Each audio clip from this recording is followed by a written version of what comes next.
الحمد لله رب العالمين الصلاة والسلام على سيد الأمين وعلى آله وأصحابه أجمعين.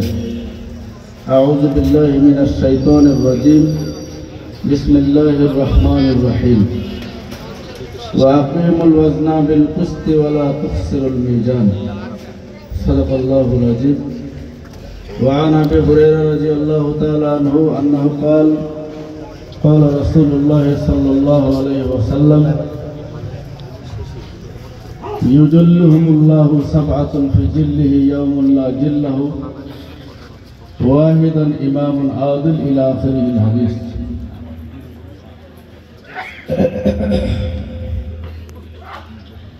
রানীশঙ্কর উপজেলা শাখার গণমানুষের আকুতির একান্তই আয়োজন বাংলাদেশ সরকারের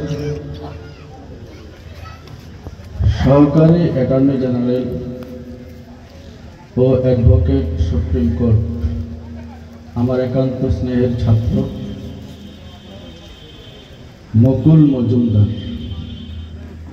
মুস্তাফিজুর রহমান মুকুল মজুমদার, যাকে গণসংবর্ধনায় সিক্ত করার জন্য আজকের আয়োজনে উপস্থিত সম্মানিত সভাপতি, প্রধান অতিথি, বিশেষ অতিথিবৃন্দ, আমার সামনে উপস্থিত বিভিন্ন রাজনৈতিক দলের সম্মানিত নেতৃবৃন্দ,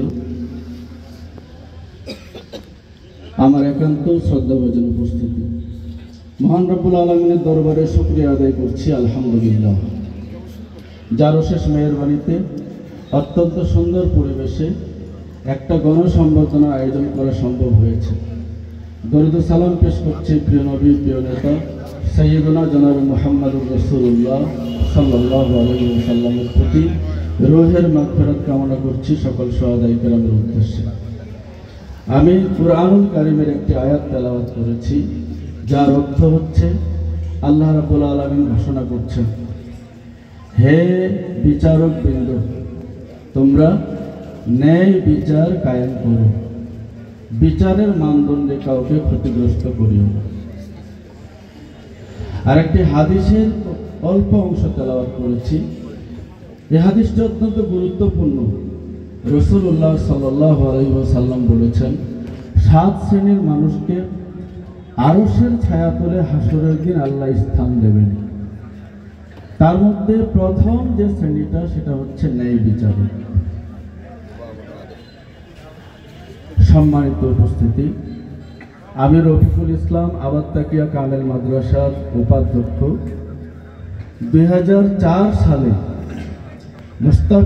মুস্তাফিজুর রহমান মুকুল দাখিল পাশ করে আমার মাদ্রাসা থেকে ক্লাস 4 থেকে দাখিল পর্যন্ত কয়েকটা বছর নিরলসভাবে আমরা তাকে পড়িয়েছি।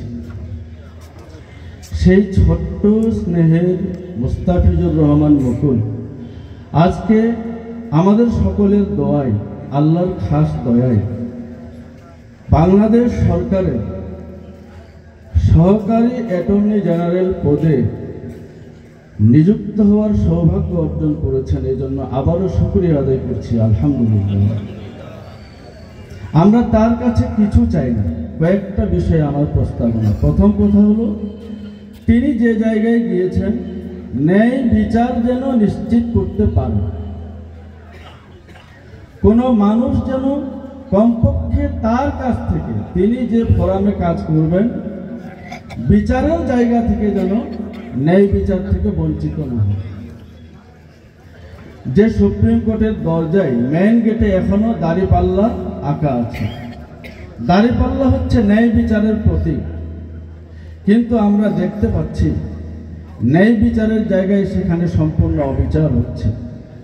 আমরা তার কাছে এতটুকু আশা করব, রানীশঙ্কর সহ গোটা বাংলাদেশে যেই তোমার কাছে বিচারের জন্য দ্বারস্থ হবে, সরকারের অ্যাটর্নি হওয়া সত্ত্বেও যেন কেউ ক্ষতিগ্রস্ত না হয়, ন্যায় বিচার যেন পায়। সকল প্রকার লোভ, লালসা, মায়া মোহ থেকে নিজেকে মুক্ত রাখে।